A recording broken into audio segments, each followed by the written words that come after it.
Good afternoon, Miami sports fans. Welcome back to the Miami Sports Break. Happy New Year to everybody out there. I know a lot of us are relieved that the calendar has flipped over to 2021. So, want to welcome everybody back and talk about some Dolphins season-ending storylines here. Welcome, as always, to my brother Jaccare Givens. What's going on? Happy New Year's, Bob. What's up, brother? Same to you. Hope everybody had a safe one. Let's flip the calendar. Let's have a good year. Yeah. From all of us from Five Reasons Sports, of course, we just wish everybody a safe 2021. And let's just keep building the brand. Exactly. Yeah, thanks everybody for the support. We're got a lot of big things planned for the upcoming year across all the sports. We're going to have, of course, the exclusive Heat coverage that you expect from Five Reasons. We're going to be building out our Panthers coverage this year, and just a lot of exciting things on the horizon for the Five Reasons Sports Network. So we're grateful for the opportunity here, and we hope you guys are enjoying what we're doing out there. So today we want to kind of take a look back at what a lot of people feel is maybe a disappointing end to the 2020 Miami Dolphins season, but they finished the campaign at 10-6 with a tough loss at Buffalo, which with other scenarios that unfolded throughout the day put Miami out of the playoff race for this year. But nonetheless, I think it was a successful season. Despite the tough ending of Buffalo, there's a lot of positives to take away from this team, from the development of Brian Flores and his coaching staff to Tua Tagovailoa stepping in and becoming the starting quarterback this year. So there's a lot to unpack from this last game, from the season overall. So Jaccare, after that tough game, giving up 56 points at Buffalo, a bit of a letdown to end the season, what is your overall just first takeaway from this Dolphin season? The Dolphins are heading in the right direction. Let's look at the positives first. The Dolphins are heading in the right direction. They have the right guy in the center, Tua. His regular season numbers were 1,800 yards passing, or 1,800. 1,800 yards passing, 11 touchdowns, 5 interceptions, 87.1 quarterback rating. So it's not terribly bad. He played well in some games. Even in Buffalo, he played pretty well if you look at it. I mean, he did throw the 3 interceptions, which was, unfortunate, but he threw for 361 yards because he was forced to throw the football. So we see what he can do when the offense is opening up and Miami has to throw the ball. We also seen that against Kansas City. We've seen it against Cincinnati. We've seen it against Arizona. So the Jets. And obviously these guys are going to – well, he didn't play particularly well against the Jets. Remember, he only threw for 9 yards that game. I think he got that was his last. Was it the second? It was the second. Okay. Yeah. So, no. I think the Jets was the first time he got into the game, though. Yeah. So that was kind of his debut there. Yeah, that was a debut. But yeah, he played particularly well when he needed to. It's obviously glaring. Let's go to that he's the guy. I don't see all the other takes. Oh, maybe they should have drafted another guy. No, every situation in the NFL is different. I guarantee you, Herbert and Barrow, the guys he's going to be compared to the rest of his career, they will trade the scenarios that they're in for his. Coach Flores has also created a foundation for Miami to be set up to win, and Miami's in a good position. Now, the negatives, obviously, the defense did give up 56 points. That had nothing to do with Tua Tagovailoa, so I don't even understand why the scrutiny was so high this week. Look at the receivers, had 9 drops, 9, and Parker fell down on that pick 6 too. Yeah, they had 9. They had 9 drops, and on top of that, Miami was, I think, 3rd in the NFL in highest drop percentage rate amongst receivers in the league. So that's huge, and that plays a role in with your quarterback success. And the defense was a positive. I mean, they had this one bad game, but the defense was a positive all season. You want to look at Xavier Howard, who finished the season with 10 interceptions, most likely the defensive player of the year. Eric Rowe, he only had 2 bad games, which were against Darren Waller and Travis Kelce. So, everybody that's not bad. Everybody does probably that. I think the 2 best tight ends in the NFL. Obviously, you got Kelce as one, but I think Waller's entering that second best tight end conversation. Him and George Kittle, yeah. And then also you look at just look at a positive. Raekwon Davis played very well. The kid from Alabama, the 3rd round pick, played very well. Kristen Wilkins came on strong this season. Jerome Baker had a good year. Jerome Baker had a good season. Byron Jones, Xavier Howard, Nick Needham had an excellent season. He stepped in for Igbenogany, even though I know people are going to be worried about him, but that's just first year bumps, no training camp. Right. And that's Jones came another on late too. It was good to see Byron Jones. Jones. He really played it the last month. He was excellent, even better. Yeah, and Brandon Jones actually had a role too. But you guys have to understand this. With all the rookies the Dolphins have, no training camp this year, so they really was just thrown into the fire. I mean, they had training camp. I'm sorry, no preseason. They really was just thrown into the fire. And for them to play how they did, they played pretty well. I think Miami has something with Myles Gaskins as well, who to me would probably be the team MVP if you didn't have Xavier Howard. Just because. And another guy we can't forget to mention, Mike Gesicki. Yeah, I think he was your best player on offense the overall best as far as the skill positions go. As far as the skill No position, question. Mike Gesicki had an excellent season. He looks like the tight end of the future. It's like the only guy Tua really trusted with the football at times because he always gave him a chance. Obviously, it's very glaring the Dolphins need to get weapons. I've been on record saying this for the whole season. So now, as far as draft-wise, they got to go get receivers. Offensive draft, the same thing we did in 2020 with the defense. They need to do an overhaul of the offense and then just go from there. I think Tua is the guy.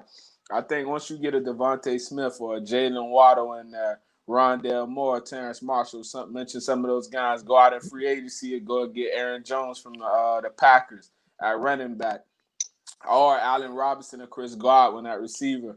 I wouldn't even be opposed to them adding Brandon Sheriff from the Redskins to share up the offensive line.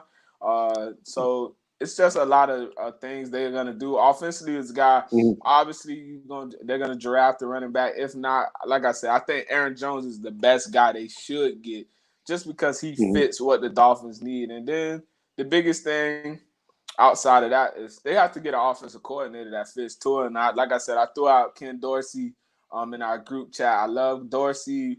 Bill O'Brien's becoming a hot name for Miami. O'Brien's a good coordinator. He's not a good head coach or a good general manager. Yeah. And just keep him the hell away from our draft picks. Yeah. And he's a great innovative mind. I mean, but look at Deshaun Watson and what he was able to do with that very underwhelming Houston roster.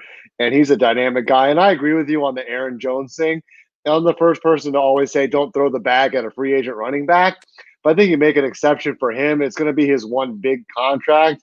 He's going to get paid from somebody. I think he immediately gives your offense that extra. But he can do everything though. That's the thing. He's a great runner. He can catch the ball out of the backfield, and that threat of just having a guy who can take it to the house at any time on offense is what the Dolphins is missing.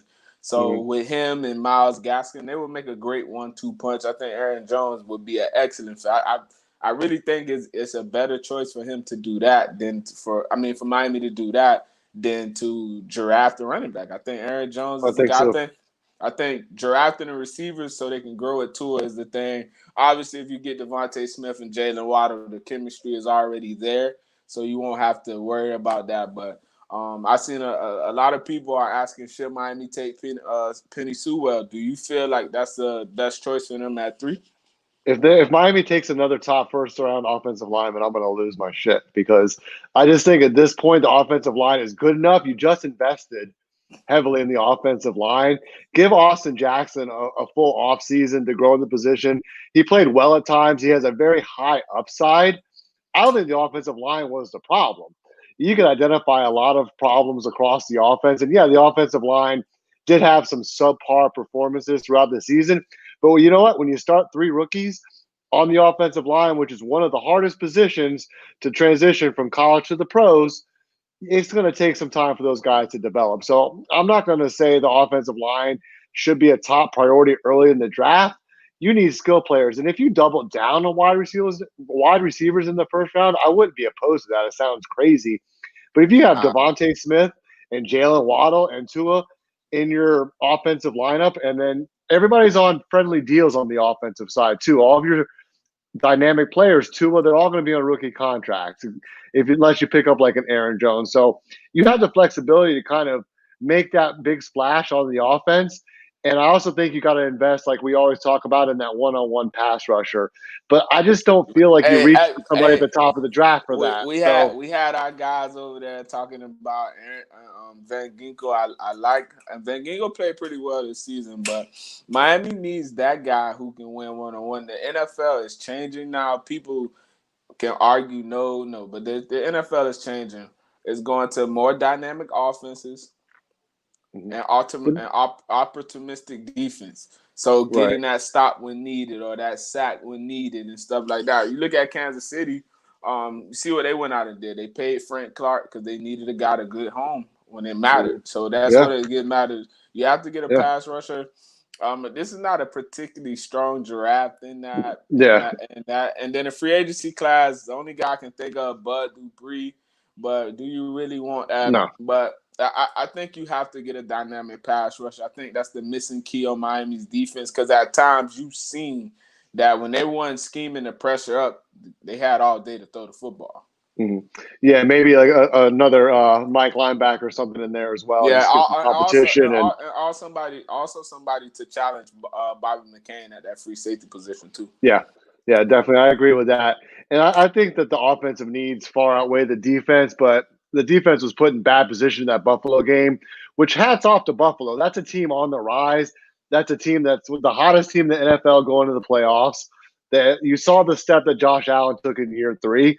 I think people are Yeah, so but impatient. what happened in year 3 that he did not have before? Stephon Diggs. This is Got what to we've get been a saying all along. Yep.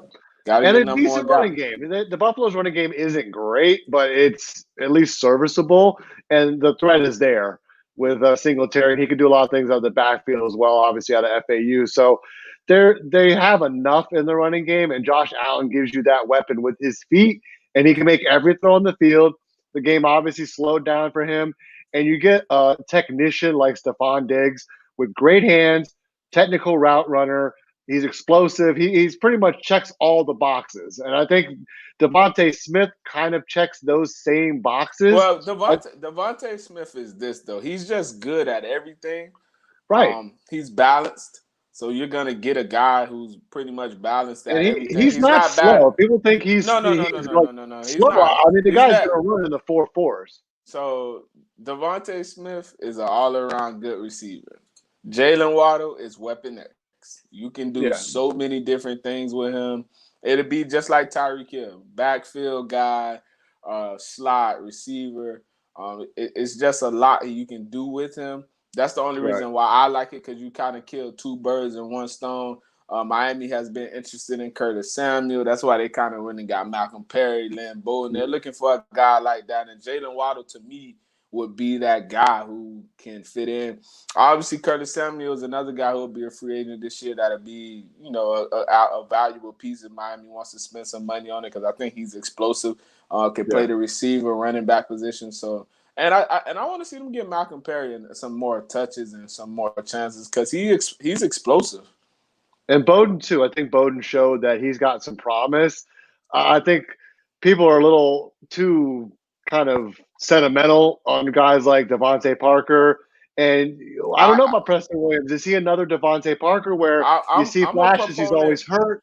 Yeah, I'm a proponent of trading Devontae Parker actually this He's offseason. a wide If you, receiver too. You give yeah, him to somebody who's a championship team who needs a complimentary receiver on the other half of the field. You kind of sell sort of high on him. And I mean, listen, I love Devontae Parker. I think he's gotten more committed to the off the field stuff that he needs to do to stay healthy. He's shown to be a little bit more durable. I mean, you can't control injuries a lot, but I think he sort of shook that injury prone label. He played through stuff. He played hurt in the last game. A lot of respect to him. He came out there and he played pretty well in the last game at not close to 100%. So I respect what he's done, but for the big picture of the Miami Dolphins, for them to be successful, he's not your wide receiver one. I'm sorry. It is what it is. You need a true top 10 tier wide receiver to carry that group. And then you have your complementary guys, just like with the running backs. We don't have a true top running back. I think you need to fill those skill positions with elite players and surround them with enough complementary guys that can give your offense some diversity and some different packages and looks. And like you said, get an offensive coordinator That that's going to fits. cater to Tua's strengths and get this 1970s playbook stuff out of here. Listen, I'm Chan a I'm Gailey, a I'm a I'm gonna throw a proponent out there for you. I think Chan Gailey was under the perception that Fitzpatrick was going to be the guy. So I think that's why the offense was more tailored towards Fitz when he was in the game than Tua. I think you the got to curve. adjust. You didn't adjust. You did not I see agree. this No. adjustment through the season. I agree, but I'm just saying. I think that it threw a curveball to him when Tua became the guy because I think it was pressure from the front office that made Tua the starter. Um, just to see what he had, I think the Justin Herbert and Joe Burrow thing kind of played into it just because they were playing so well. So it's just like, hey, let's see what this guy has. But But I think they that found what worked, though. The problem is with Gailey, like they found things that worked during the season and then just went away from them. And that's what annoyed me is when you had Tua going empty, spreading the field from 53 and a half yards wide, having guys all the way from hash to hash, empty tempo. Not so much the RPO because our running game is a disaster. So I think that part of the game, okay, you could kind of limit that a little bit, but you saw what worked for Tua. You saw the three steps and the get the ball out quick, make quick decisions, use Gasicki over the seam, get guys the ball in space quickly that can utilize their speed. They're not over the top guys. They're more short area quickness guys like a Jakeem Grant if he could ever catch the ball. So the thing about it is Gailey found stuff that started to work but wouldn't stick with it. And then I think they stuck with stuff too long that didn't work. So you kind of had a double-edged sword there, and the lack of a running game really just neutered the whole offense as a whole. Which, and I think in the last quarter of the season, you started to see that affect the defense. They were on yeah. the field a lot more. They weren't getting home with Well, the pass rush. They were blitzing. Miami's a real blitz-heavy team anyway, but you just saw them getting shredded by above average quarterbacks because they couldn't hold up over a 60-minute game because the offense just wasn't getting the job done. So you got correct. to play complementary football. And the special teams, I think, also took a little bit of a decline towards the end of the season, Yeah, giving because up another touchdown on. they were giving up big plays that you were not used to them doing. That was uncharacteristic of them, but that kind of blew the game open. Miami just did not look prepared in this last game. Maybe Flat. they kind of figured that it was the Buffalo, but Buffalo legit looked like the better team. Um, I want to bring up another point that people may not agree with, but the Dolphins have to tailor their team to beat the AFC because I think that's the conference to beat. It's just like in previous years in basketball. The guys in the West, they know if they won the West, we're gonna win the championship because we got the better Mhm. teams over there. And I just think in the AFC, if you look at the future, you got Lamar Jackson, Patrick Mahomes, you got Baker Mayfield, who's finally coming into his own, Sam Josh Allen, Darnold, Josh Allen, um, Justin Herbert, Joe Herbert, Burrow, Burrow. Yeah, all the good rookie Jacksonville, quarterbacks are in the AFC. Yeah. Jacksonville is going to add Trevor Lawrence. Mm-hmm. Just looking at the totality of it, the AFC is going to be so hard to come out of it. Um, so and Mahomes is here to stay, so we might as well pencil him in as a guy. Okay, Mahomes, we know is going to be there. Who's going to be Yep. that next guy to challenge him, the Brady to the Peyton Manning type theory? So we'll see. Um, Obviously, Xavier Howard, like I want to get back to him with the strong season he had. So, would you go out on a limb and say he's the best corner in the AFC in total? Like you were Oh, saying? you know what? Is he better than Gilmore? He had a better season this year. I don't think he's quite made that leap to be better than Gilmore, but he's close. I definitely think he's probably top three in the AFC. Yeah, Marlon Humphrey. I'll take Humphrey and Gilmore over him for sure. I think those You said guys are Byron probably. Jones is the best quarterback on the Dolphins. Byron You Jones walking that is the back? best. No. Byron Jones is the best corner. I'm gonna say it again. When guys walk, when they see who they were throwing at the most, they weren't throwing on 24 side. They were throwing at 25 because they felt he was the lesser of the two.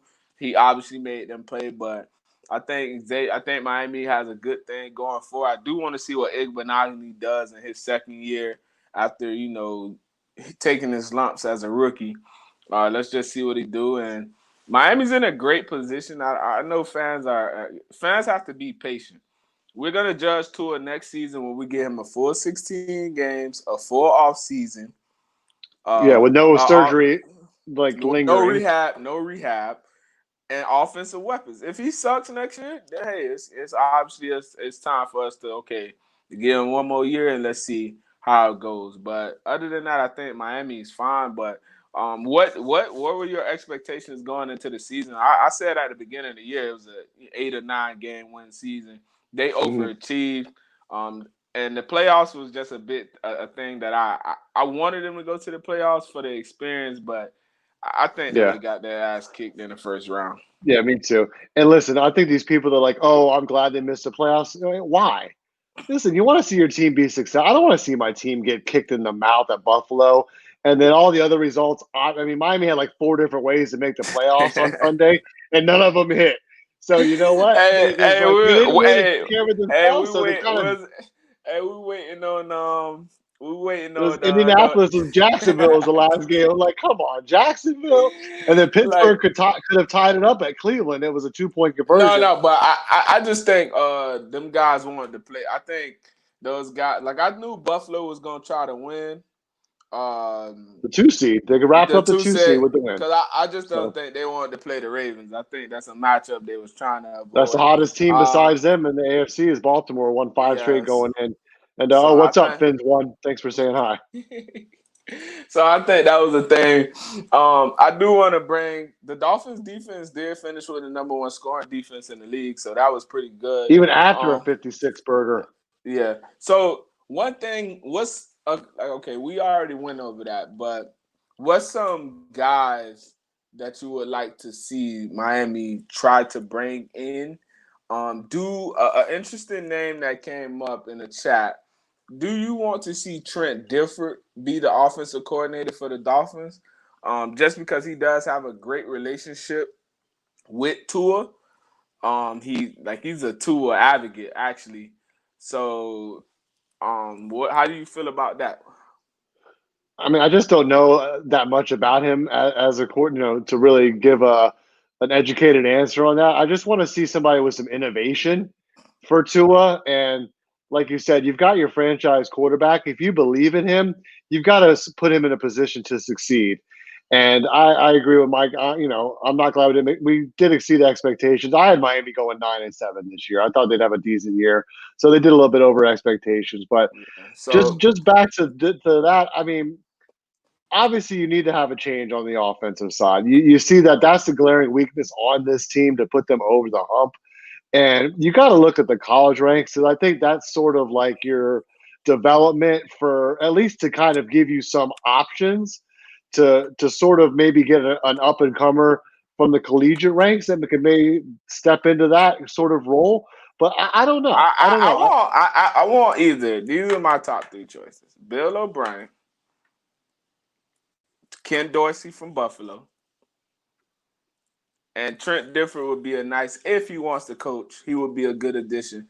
But anybody who from that Sinks tree is another guy I would look at, and Sean McVay's tree, just because those guys, they have innovative offenses. They use the motion. They're very good with everything they do. I know people be kind of scared to take chances on those guys just because they don't call the plays, but they still in the system. So I want to take a moment out and to read Tua's Instagram post that he just posted a couple of minutes ago. He says, "Thank you very much, Miami, for the opportunity. Thank you to the fans for the support you show us all. Blessed to have been a part of a team with such great men. Grateful to the man above for this journey he's helped and is still helping me through. Roses will blossom again. I'm sorry. Roses will bloom again." Yeah, he's got such a good mindset. He's so humble and grounded, and just a very cerebral, spiritual guy. And just how could you not root for Tua? And the people in the fan base that are ready to give up on this guy, you got to Well, remember hey, all the characteristics that make a leader. He has them. He has them yeah, flush. but you got to think about it, man. If teams gave up on quarterbacks as quick, okay, it's two different types of give up. Jared Goff, I would have gave up on because he showed no flashes his rookie year, Hmm. none. But Tua showed flashes. Peyton Manning. Right. Imagine if they gave up on this guy, John Elway. These guys didn't have that great of a Right. rookie year, but they Manning went showed 1-15 in his first yeah, year, I but think, right? when he showed flashes, it's Mm-hmm. like, hey, this guy got it. And Tua showed flashes. He gave Miami what they needed at that time. He was able to have games. He kept us in a game against Kansas City where he was out there Mm-hmm. playing, but one on like he was playing by Yeah. himself basically. So I don't Right. know what people wanted to see.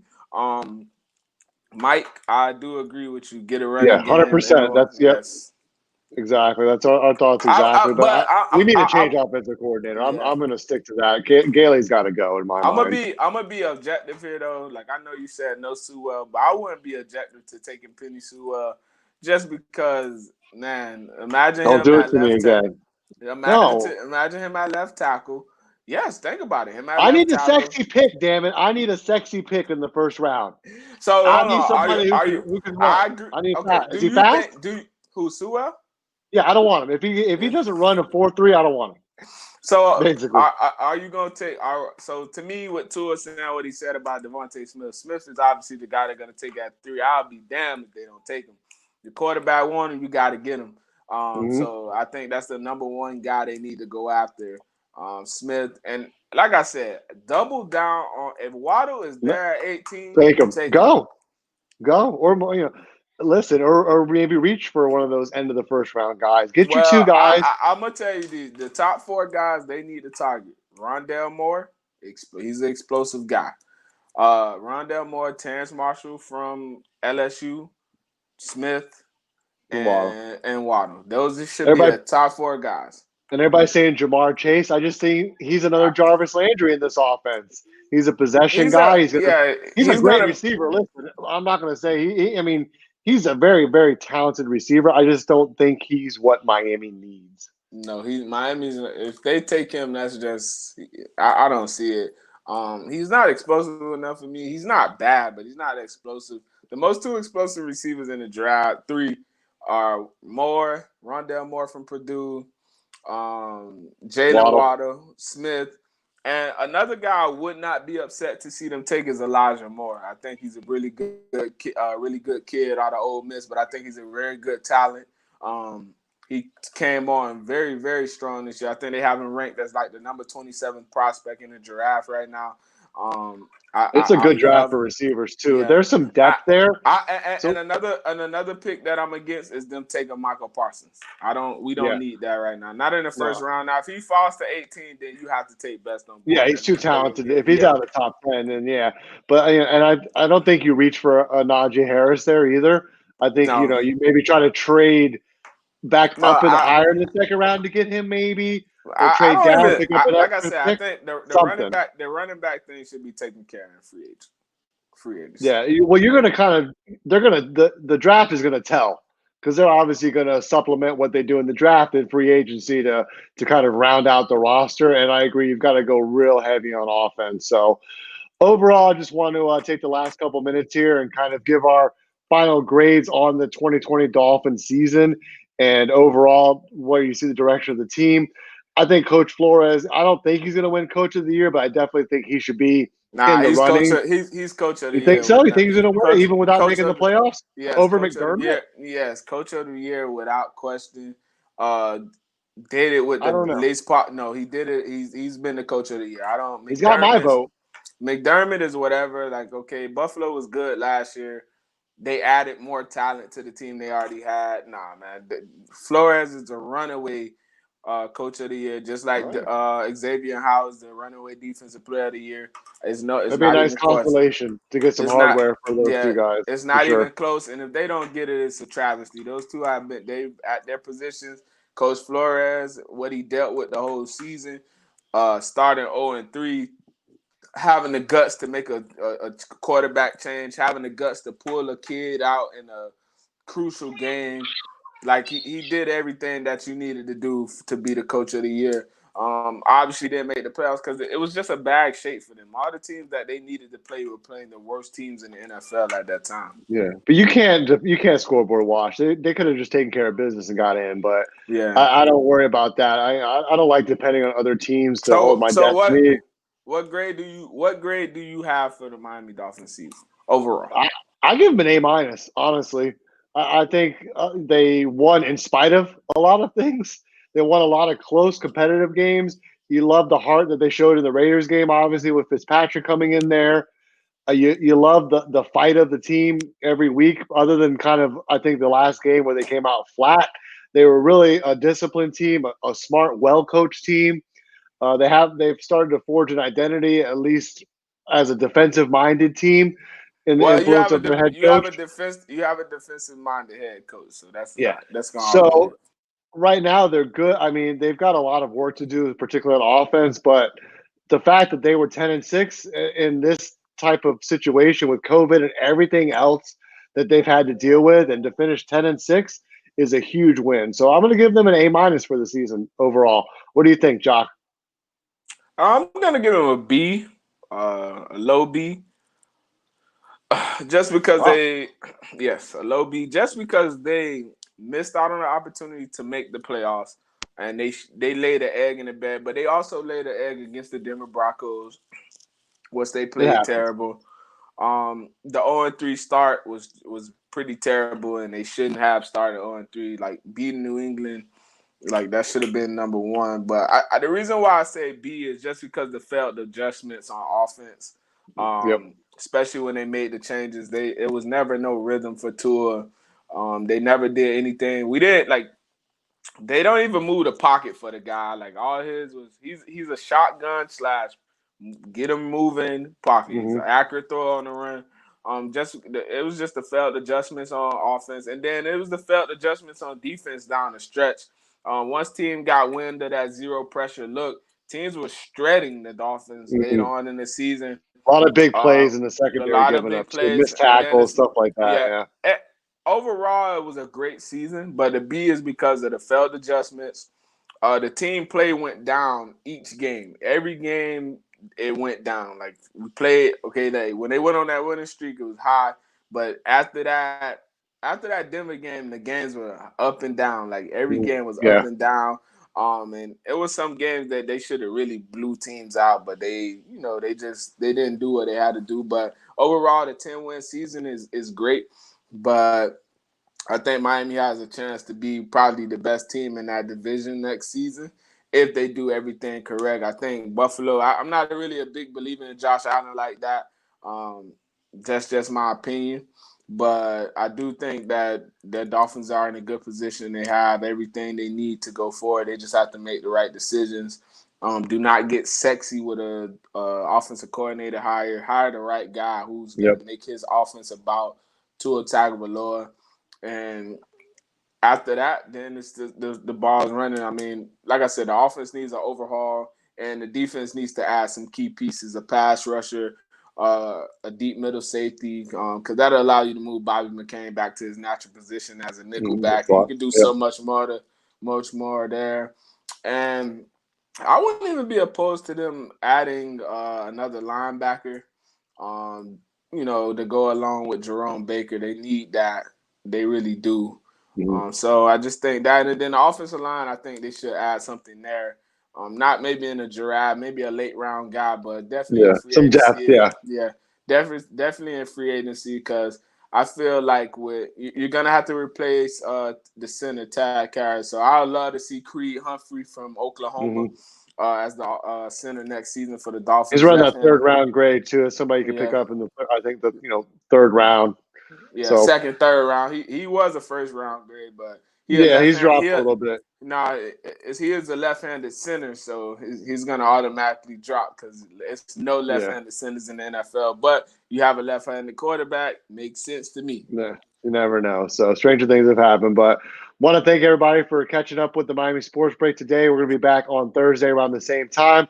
We're going to switch gears and start talking about the Heat, and we're going to touch on the Florida Panthers who are starting training camp as well. So got a lot to look forward to this year. Also, um, news from the Canes. I think Patrick Jones Jr. entered the transfer portal not too long ago. Also, Miami added a receiver from Montana through the transfer portal, and also there's been rumblings that Stevenson from Georgia the corner that made the amazing play in the bowl game wants to transfer from Georgia to be back closer to home. So we'll have more Be on a big that. get. We need cornerbacks at the U, that's for Yeah. sure. But So yeah, we'll hit on that on the Six Rings Kane show and get back to that. Want to thank you guys for watching. Thanks, Jaccare, for jumping on here today, and we'll catch up with everybody next time.